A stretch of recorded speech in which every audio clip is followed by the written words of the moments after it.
Көндәлек. Ничек картаясың син? Сине кулга алмауга айдан артык вакыт бар. Ләкин ул вакыт сизелмичә үтте дия алмыйм. Зур тормышны тетрәндергән вакыйгалар булмаса да, көннәр буш йөгермәделәр. 1931 елның 29 гыйнварында Шамил Усмановның көндәлегенә язылган юлларның берсе. Тагын 5 айдан ул куен дәфтәрен соңгы кабат кулына алыр. Әдәби хәзинә тапшыруының бүгенге чыгарылышында татарның күренекле язучысы, гражданнар сугышы каһарманының көндәлеген янә барларбыз. Шамил Абдулла Хайрулла улы Усманов 1898 елның 26 декабрендә Саратов губернасының Кузнецк өязе Анненково волосте Пәндәлгә авылында мөгаллим гаиләсендә туа. 1906 елда аның әтисе гаиләсен ияртеп башта Әстерхан шәһәренә күчә. 1914 елда Шамил Усманов Оренбургта һөнәр училищесын тәмамлап, февраль революциясенә кадәр Акчуриннарның фабрикасында слесарь булып эшли. 1917 елның мартында ул партия сафына баса һәм озакламый партия оешмасының карары буенча Сызрань тимер юл депосына эшкә күчеп, РСДРПның Сызрань комитеты әгъзасы итеп сайлана. 1919 елның мартында Республика хәрби революцион советы Шамил Усмановны яңа төзелә торган 1-нче Идел буе татар бригадасына комиссар итеп билгели. 1920-25 еллар арасында Шамил Усманов Түркстан фронты хәрби революцион советы әгъзасы, Татарстан Республика революцион комитеты секретаре, Казандагы 16-нчы мөселман пехота курсларында политбүлек начальнигы һәм Берләшкән татар-башкорт хәрби мәктәбе комиссары кебек җаваплы вазифаларын башкара. 1927 елда Шамил Усманов хәрби хезмәттән отставкага чыга һәм тулысынча әдәби иҗат эшенә күчә. Шамил Усманов Татарстан радио комитетының 1-нче җитәкчесе һәм дикторы. Репрессия чоры корбаны.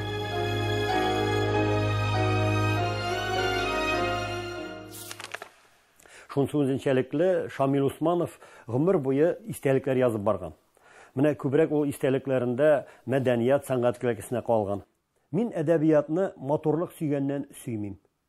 Әгәр дә әдәбият революциягә корал була алмаслык булса, мин анарга тотынмаганда булыр идем кебек. Мин художникмы, әллә мастермы? Художникны элеккеге мәгънәсе белән алганда, матурлык өчен рухланып язучыга санаганда мин түгел. Мин аерым тойгылар, мәхәббәт, башка сыйфатлар белән генә хисапланып, аларны тикшерергә уйламыйм. Миңа инсаният коллектив дигәннең тәкъдире кирәк. Аның кайгысы, шатлыгы, тойгылары миңа азык. Шуларны язарга уйлыйм.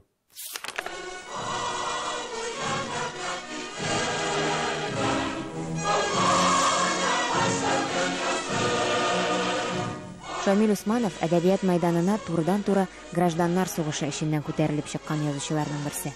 Әсәрләре нигездә инкыйлаб, гражданнар сугышы, совет хөкүмәте өчен көрәш тематикасын киң яктыртуы белән характерлы. Аның тәүге әсәрләреннән булган «Канлы көннәрдә» 1-нче адым драмалары сугышның иң кызган чорында языла һәм кулъязма хәлендә фронт сәхнәләрендә уйналып йөри. Нигә тордыгыз инде? Булай булгач, үпкәшеш авырын эләктерәсез бит. Сөйләгез, туташ. Сөйләгез. Мин сезнең тавышыгызны ишетеп, сезнең бүлмәгезгә ятар өчен. Не булды? Не булды?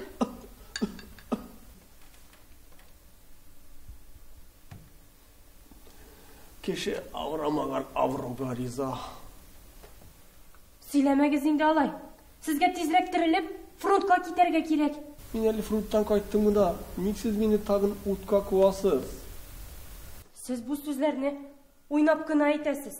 Мин барсын да ишеттем. Сез саташып ятканда фронтка китәрлек иптәшләрегезне сагындыгыз. Әнә, күрше икенче палатада да. Красноармеецлар сезне бик яхшы беләләр. Алар сезне бик мактыйлар. Сез батыр диләр.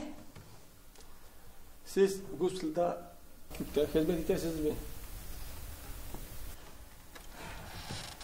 3 айга якын инде. Фронтта җибәргәндә вакытлы чагына дигән иделәр. Һаман җибәрмиләр. Менә кичәгенә фронтка кайтаруларын сорап рапорт бирдем. Сәяси бүлектәге Шамил Усманов эшенең икенче зур юнәлеше нәшрият. Ул Кызыл армия газетасына яңа авторлар, журналистлар табуга күп күч түгә. Бер ара үзе дә мөхәррирлек итә. Газетада әдипнең Совет Татарстаны җөмһүриятен төзү проблемаларына багышланган мәкаләләре басыла.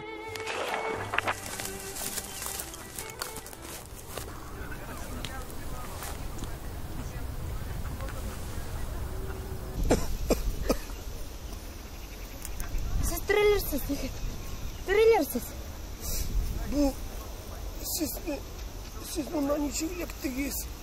Сез ничек килеп беләккән булсагыз, мине дә бурычым китерде. Мен фәрештәләргә ышанмасам да, авыр хәлемдә сезне минем янга сакчы фәрештә итеп килгәнегезгә ышанам.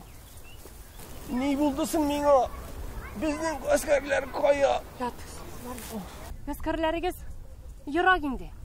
Сезгә снаряд җиле тиеп, контузия алгансыз. Мин кеше төсле мәҗрух булмадым икән. Сезнең тавышыгызны тыңлап, сезнең бүлмәдә ятар идем.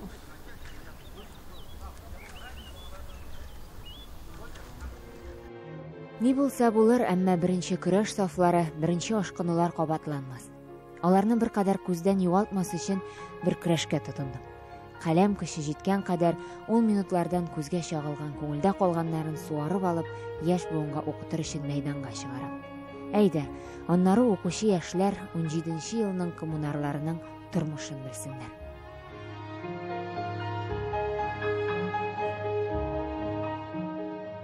Шамил Усманов 1914 елдан февраль инкыйлабына кадәр Акчуриннарның Сембер губернасындагы Гурьевка һәм Зөябаш току фабрикасында слесарь булып эшли.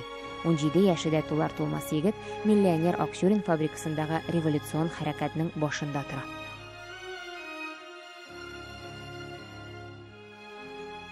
Эшче кызы Нина, фабрика анасы, Таң, Тиң түгелләр кебек хикәяләрендә Шамил Усманов революцияга кадәрге эшчеләр тормышын яктырта. Әлеге әсәрләрдә гади хезмәт кешеләренең гаделлеккә, бердәмлеккә омтылулары, төрле милләт эшчеләре арасындагы интернациональ дуслык мөнәсәбәтләре сурәтләнә.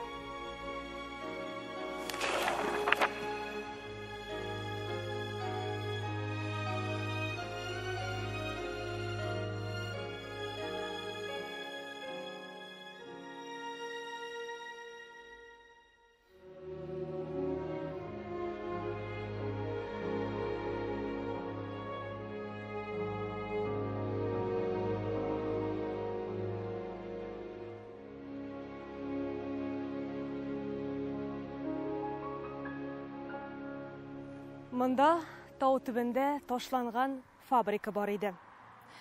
Аның тирә-ягы койма белән уратылып алынган.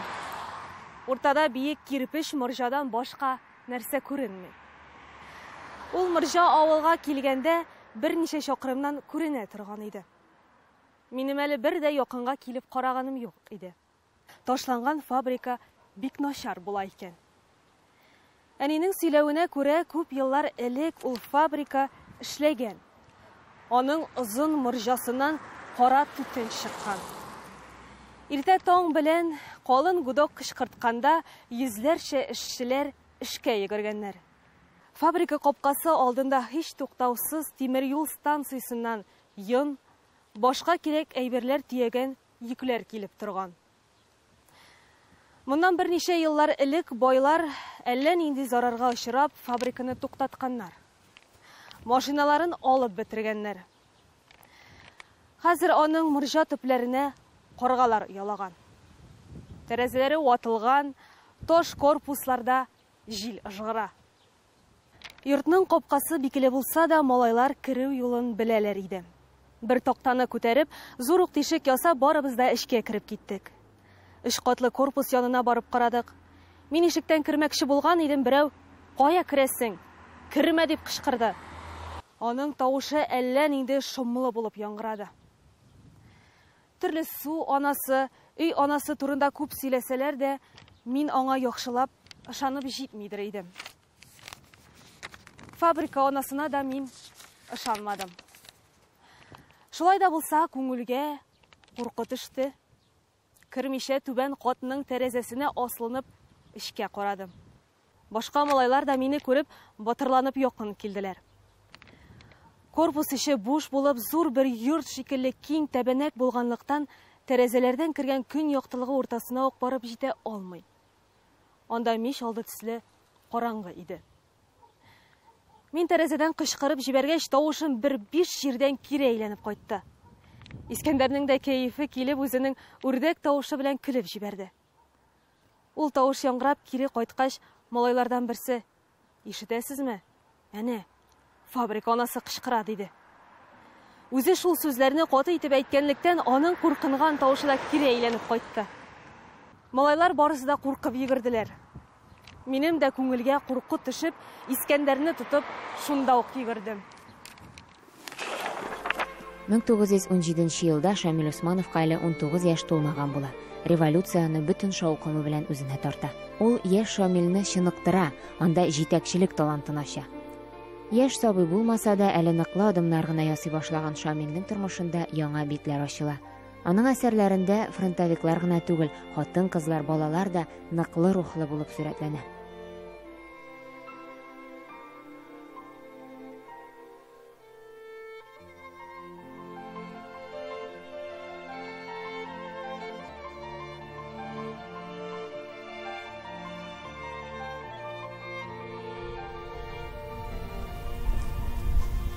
Эй! Син кая барасың? Кил әле бире. Хуш, ни бар? Нигә бирегә килдең? Булай гына девочкага йомышым бар иде. Синең нинди йомышың булсын, татарчонык?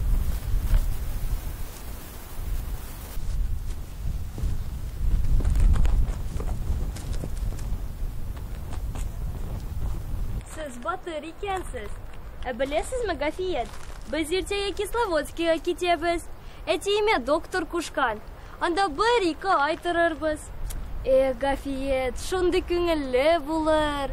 Урманнарда, кырларда йөрербез. Анда шундый матур дачалар бар.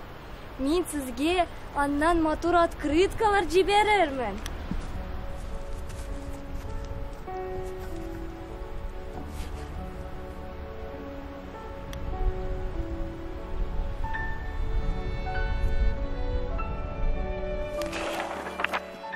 Ульяновск өлкәсе Барыш районының Калды урта мәктәбе укучылары әдипнең әсәрләрен укып үсәләр, аның истәлеген яңарталар. Үзе дә яшьле иҗат өлкәсенә чумган Шамил Усмановның әсәрләре балаларда аеруча кызыксыну уята. Хикәяләре Памирдан радио кебек маҗара жанрындагы повесте дисеңме?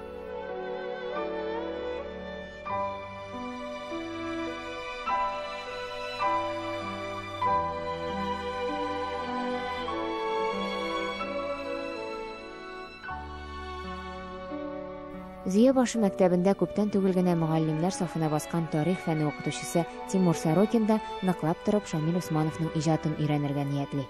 Язучы буларак та, хәрби хезмәттә дә якты шәхес булган ул ди.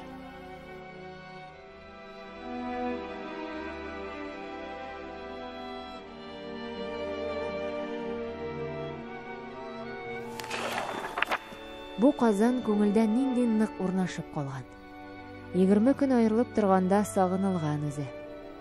Әлбәттә, аның кәкре ватылган урамнары тәбәнәк иләре түгел. Мине тарткан нәрсә аның октябрь, сулфы, диспутлары, кайнап торган әдәби тормышы.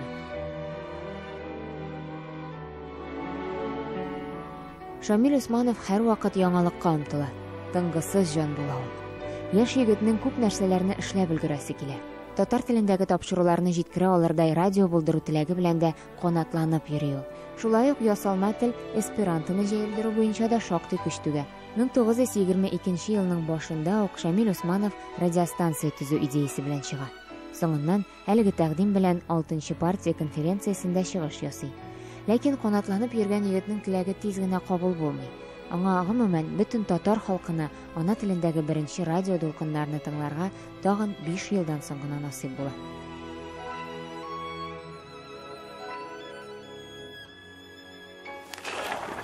Шамил Усманов беренчеләрдән булып Татарстанның радиофикациясе идеясын тормышка ашыра. Казанда радиостанция төзелешен җитәкли. 1927 елның 7 ноябрендә Татар радиосы Усмановның тавышы белән Казан сөйли дигән беренче сүзләрен әйтә. Һәм радио тыңлаучыларны октябрьнең 10 еллыгы белән котлый. 4 ай дигәндә Казанда радиостанция төзелә. Ә Татарстан Совнаркомы аны тагын 2 елдан гына тәмамларга планлаштырылган була. Бу хәлләрне күренекле татар язучысы Газя ага Кашшафта искә төшерә. Татар радио төзелешендә Шамил Усманов эшчәнлеге тирән эз калдырды. Үткән еллар içine күз атсак, ышаныч белән әйтә алабыз. Казан радиостанциясе үзенең барлыкка килүе белән башлыча Шамил Усмановка бурычлы. Иртәнге 7:30-да Дворец Трудага радиостанцияга киттем. Сагат 9-ларда Ключерев оркестр килде. Унда беренче тапшыруны башладык. Бу Европаның иң зур станциясе аркылы беренче татар телендәге тапшыру иде. 25 октябрь 1929 ел. Шамил Усманов беренче очрашуда ук бик хәрәкәтчән, урында озак утырып тора алмый торган кеше тәэсирен калдырды. Шуның белән бергә аның турында без гади кеше икән, үзен ире тотмый икән дигән фикергә дә килдек. Бу ягы белән дә безгә ошады ул. Татарстан радио комитетының оештырылуы, тарихыбызда татар телендә эфирга беренче тапшыруларның бирелүе Шамил Усманов эшчәнлеге белән бик тиз бәйләнгән. Бу эшкә ул бөтен энергиясын, җанын тәнен бирде. Ана хас рәвештә бирелеп эшләде. Радио комитетны оештырды, эфирга татар теле, татар музыкасы, җыры, көе бирелә башлады.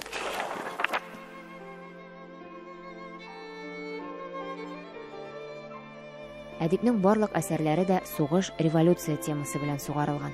Гомеренең шактый өлешен хәрби хезмәткә үткәргән кеше өчен бу аңлашыла да, ләкин аның прозасында хисләргә дә урын бар.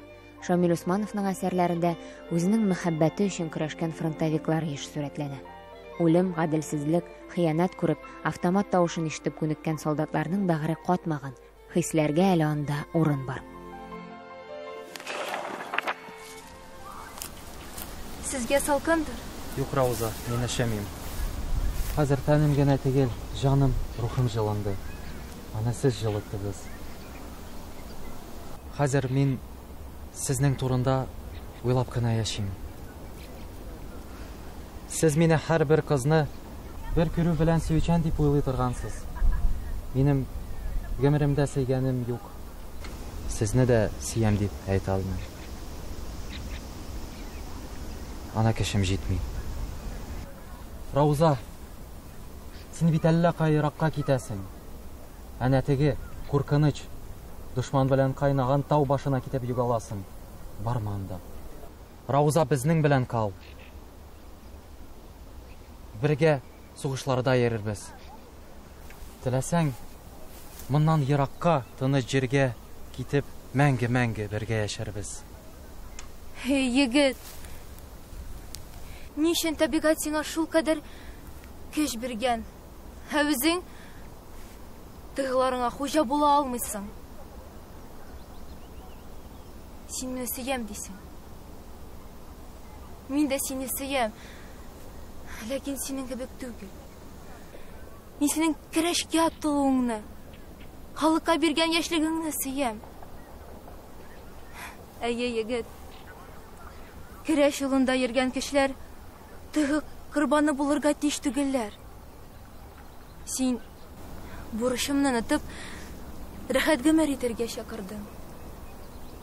Мин бу тыгы хакына юлымнан чыкмам.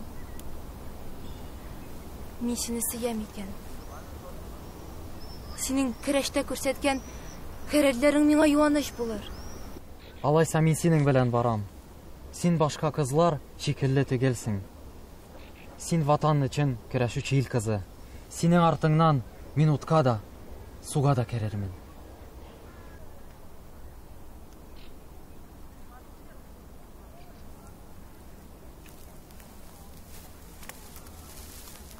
Әхмәт, сүз бир. Ил кызының һәр сүзе сиңа закон булачак. Эшеңне дәвам ит. Егетләрне шул канлы көрәш вакытында ташлама. Мин шуны гына телим. Белсәгез иде.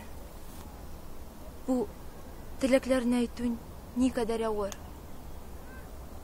Жаным газаплана. Урал аръягыннан күтәрелгән иртәнге кояш нуры бүлмәгә бәреп керде. Ачык тәрәзә алдындагы тополь яфраклары иртәнге җил белән әкрен генә шыбырдаша башлады.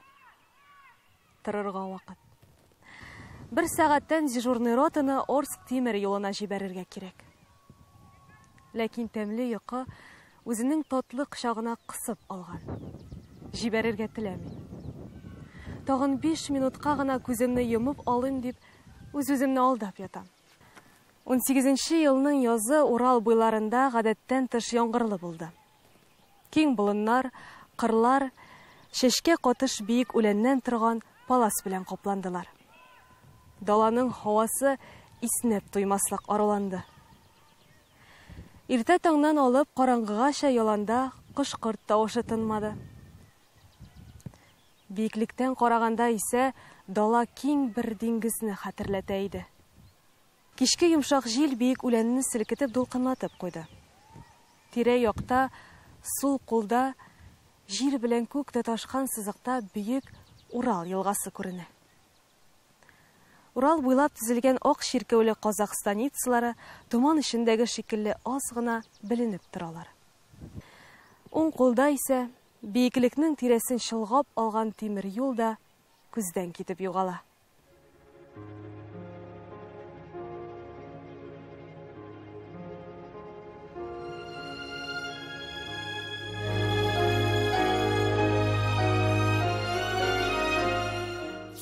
Авыр көрәш елларында минем яшьлек кешенең гомерендә бер генә килә торган революциямда үтеп китте. Миңа хәзер 27 яшь, ләкин алда әле күп якты бар. Алдагы көрәшләр миңа киридән яшьлек, көч, шатлык вәгъдә итәләр. Хәзер мин әдәбият мәйданында көрәшкә хәзерләнәм. Берничә язган әсәрләрем дә бар. Татар әдәбиятында шулар белән бергә әлегә бердән-бер дияргә ярый торган пролетариат язучысы булып саналып торам. Ләкин бу мине шатландырмый. Үземнең күп нәрсәгә көчем җитмәгәнне белә торып та, иң беренче булу яхшы булганлыктан түгел, бәлки башкаларның миннән артка калганнарыннан килә. Бер исем алынган икән, аны тиешенчә күтәрә белергә дә кирәк. Таныш җирләр, Яйсан станциясе. Сул кулда андарлар. Әнә читтәге канавада моннан 8 ел элек карабин тотып каршыда яткан офицерлар белән атыштым. Менә бу сусыз елганы кичкәндә минем авызым кипкән, кайдан булса да бер тамчы су табарга иде дип бара идем. Шул вакыт цепнең алдында барган бер сыерны туктатып имдем. Эчтәге кызулык басылды. 8 ел элек киләчәк турында башка төрле уйлар керәдер иде. Әмма булай академия оқучысы булып, скорый поездда үтеп китәчәгемне күңелгә китерү кыен иде. Киләчәккә документ җыясы килә. Көндәлек эш үтә дә китә, ә бу бит җанлы документ булып кала. Үземә булмаса, әйдә бер яшь язучы файдалансын дип васыять итеп калдыра көндәлеген Шамил Усманов. Гомеренең күп өлешен хәрби хезмәттә үткәрсә дә, татарның батыр улы әдәбият мәйданында да үз урынын таба. Ана телебездә беренче радио тапшыруларга нигез салучы буларак та халык күңелендә калыр Шамил Усманов.